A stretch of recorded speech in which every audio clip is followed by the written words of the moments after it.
PK52, the Saturday morning meeting. Hey, just talking about future.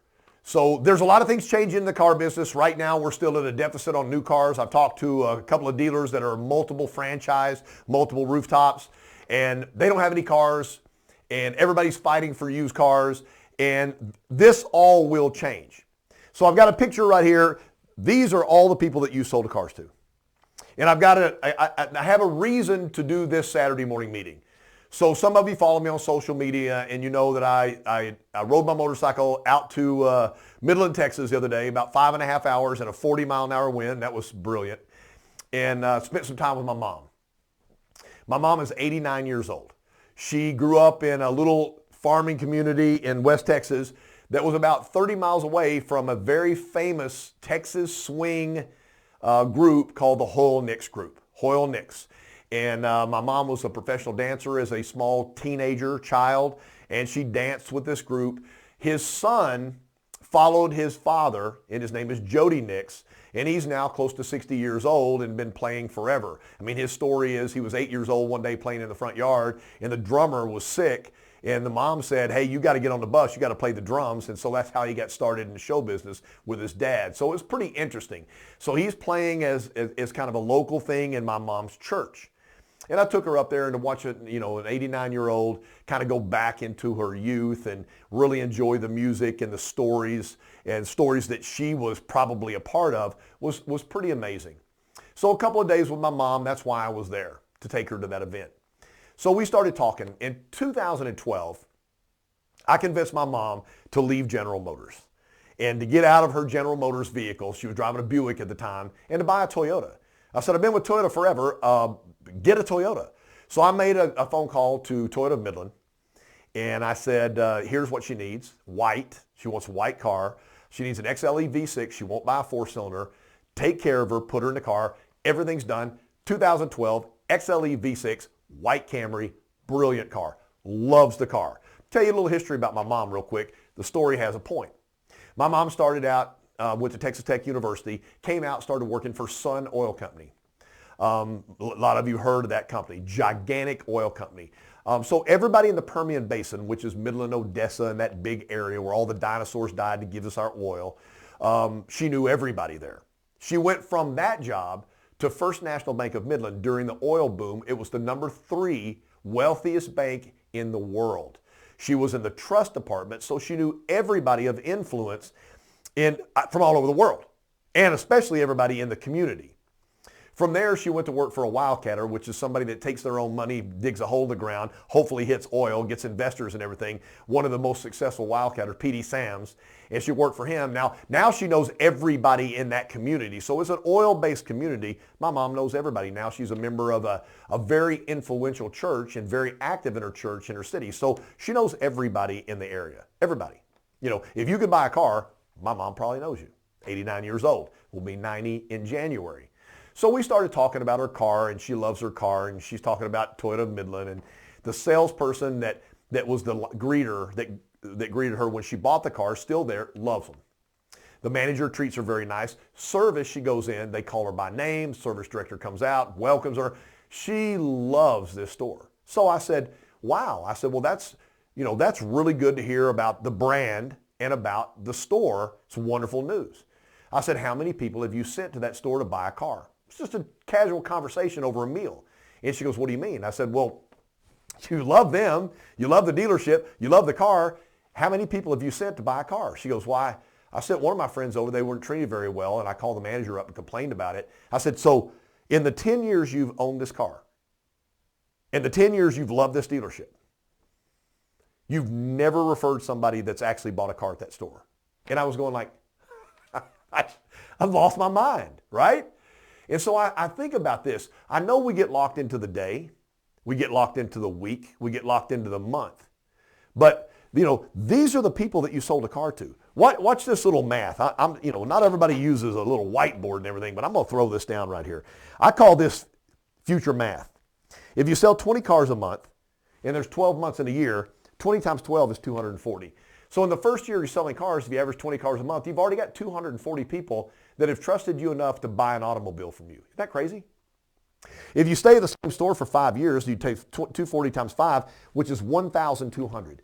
So in a 5-year span, which goes by like that in the car business, you've already got 1,200 people that have bought a car from you. So I guess there's two questions I would ask you. Question number one is, how many of them should be happy with a car, especially if you sold them a Toyota? Would that be all 1,200? And I guess the biggest question of the day is, how many should be happy with you? You should have stood up right there and go, I'm the best salesperson on earth. All of them are happy with me. Okay, so that's 1,200. But, you know, it's not a pure number because people move out of the area and stuff. It's not like people won't travel across the United States to buy a car now. So I think anywhere, if they can get back to you, they're still a viable client, I think. So then I look at that people are married, significant other, partner, doesn't matter. Most people don't like to be alone. And that's the majority of people that live in the United States. They don't want to be alone. They want to have their life interacted with somebody else. It could be multiple people, but at least one person. So now I put a partner in there, significant other, a spouse, and that 1,200 becomes 2,400. So if I'm selling a lady a Highlander, I'm not even going to guess. She's going to be happy. The Highlander is one of the best vehicles that we have ever made. It is phenomenal. So I know she's going to be happy with the Highlander. Husband's sitting right there. I start talking. I said, well, you know, things have changed. COVID. A lot of things have changed. People working out of home. Are you going to stay with the same kind of vehicle when you buy another vehicle? Or are you thinking, say, you know, KC, I'm doing a lot more stuff at home.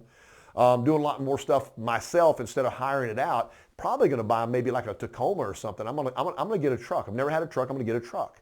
And so I've already got a commitment to buy right there. Then I ask him how long, and he says probably won't be till, you know, probably 2023. And I said, cool. So I have a CRM at my dealership. My dealership's paid for. Anything I put in there, you know, the better information in, the better information out. So now I know I have a prompt when to call this person to say, hey, I know I'm early. I know you said 2023 and everything, but I want to start looking because Tacoma's about to change. We're about to come out with a new body style. What are you looking for? And I've got that deal. So my 1,200 becomes 2,400. I just doubled it. A lot of salespeople still stand out every day on the point. You know, I know salespeople that are friends of mine. I mean, family. I mean, to the point where if they called me, I would go right now. And some of you know, some of you are in that bucket. But they're selling the same amount of cars they sold 10 years ago. And they're at the same store, which is impossible, gang. If you're maintaining any of your client base, then by the time you're 10 years in the store, you need administrative help. You need somebody to help you deliver the cars because people always come back to you. You know, there's a lot of things I could say right there. Let me move on. Most people that are partnered up have kids. You know, the adoption rate in America is going up. So people that can't have kids, people of same-sex marriage are adopting kids. So kids are a thing, 2.4 per family. So I don't know how you get a 0.4 of a kid if we round that down to 2. Some of the biggest joys in my life were selling a car to a kid at their birthday party. I've said that before in some of my sessions. Delivering a car to somebody's 16th birthday and having every kid run out and jump up and down because they got a car is phenomenal. So I've taken my 2,400 now and I've made it 4,800. And, you know, it doesn't matter how many people move out of my market. That's 4,800 people. And 4,800 people, you can divide that, you know, by 12, and then you can figure out how many cars you're going to be selling. It's if you can follow up and track your client base. The easiest way to track your client base is to make sure they stay in your service department because service, if they're still there servicing the car, I mean, this is how bad it gets for me. And I get repetitive, but why would anybody buying a valuable vehicle? I mean, I realize if you buy an LE Corolla, it's a phenomenal vehicle. It's bulletproof. It'll run forever. But you haven't spent all of the money you've made in your life to buy a Corolla. You know, it's usually a starter Toyota and you move up through the line. But once you start getting a Touring Edition Avalon or a loaded up limited 4Runner, or you're buying a Land Cruiser, you're buying everything on it Sienna hybrid, you know, you're starting to spend some money.